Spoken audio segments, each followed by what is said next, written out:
Hello everyone, যারা চ্যানেলটিকে দেখছেন সকলকে স্বাগত।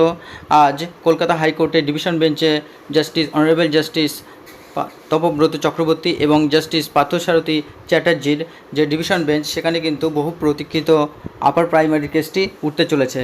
তো দেখুন, এখানে কেস টাইপ আছে ম্যাট ও ফাইলিং নাম্বার আছে 655/2021। এটার প্রথম ফাইলিং ডেট ছিল 12/7/2021। তো এখানে আমরা দেখতে পাচ্ছি যে এর ফার্স্ট হিয়ারিং ডেট অর্থাৎ প্রথম হিয়ারিং হয়েছিল কিন্তু 13 জুলাই 2021।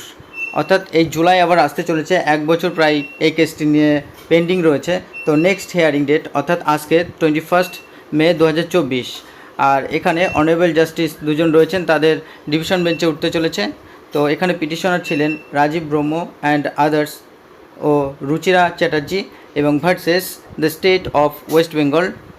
তো দেখা যাক এরপরে আজকের অ্যাপিলেট সাইডে গিয়ে যে কেসটি কত নম্বরে উঠছে এবং কত নম্বর কোর্টে উঠছে। দেখুন, আপনারা যদি ডেলি কজ লিস্টে নজর রাখেন তাহলে কলকাতা হাইকোর্টের অ্যাপিলেট সাইডে গিয়ে দেখবেন ডেলি কজ লিস্টে সেখানে টুয়েসডে 21 মে 2024 কেসটি উঠছে, অর্থাৎ আজকেই মঙ্গলবারে উঠছে। আর কোর্ট নাম্বার 11, ফার্স্ট ফ্লোর, এবং এটা 10:30 AM সময় দেওয়া রয়েছে।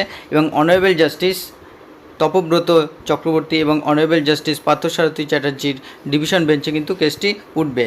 তো চলো দেখি কেসটি কত নম্বর সিরিয়ালে আছে। তো এখানে আমরা দেখতে পাচ্ছি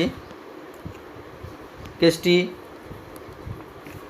অ্যাপ্লিকেশন গ্রেড 2 এর আন্ডারে রয়েছে এবং সেখানে 15 নম্বর সিরিয়ালে রয়েছে। এবং এটা রাজীব ব্রহ্ম others versus the state of West Bengal. এবং এখানে কিন্তু দুটোর সময় ফিক্সড করে দেওয়া হয়েছে, অর্থাৎ দুটোর সময় কেসটা হিয়ারিং শুরু হবে এবং হয়তো দীর্ঘক্ষণ কেসটি হিয়ারিং চলবে, কারণ দীর্ঘদিন ধরেই কেসটি পেন্ডিং রয়েছে।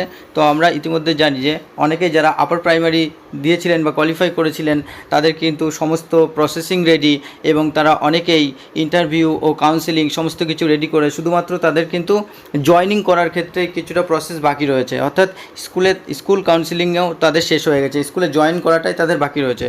সুতরাং আজকে যে গুরুত্বপূর্ণ হিয়ারিং রয়েছে সেই গুরুত্বপূর্ণ হিয়ারিংয়ের দিকে সকলের নজর থাকবে এবং এরপরে আপার প্রাইমারি কেসটি কী হতে চলেছে বা আপার প্রাইমারির ভবিষ্যৎ কী, সেটাই আজ অনেকটাই নির্ধারিত হবে। তো ধন্যবাদ যারা চ্যানেলটিকে দেখছেন, পাশে থাকা বেল আইকনটিকে অবশ্যই প্রেস করে রাখবেন যাতে শিক্ষা সম্পর্কিত পরবর্তী আপডেট সঙ্গে সঙ্গে পেয়ে যান। ধন্যবাদ।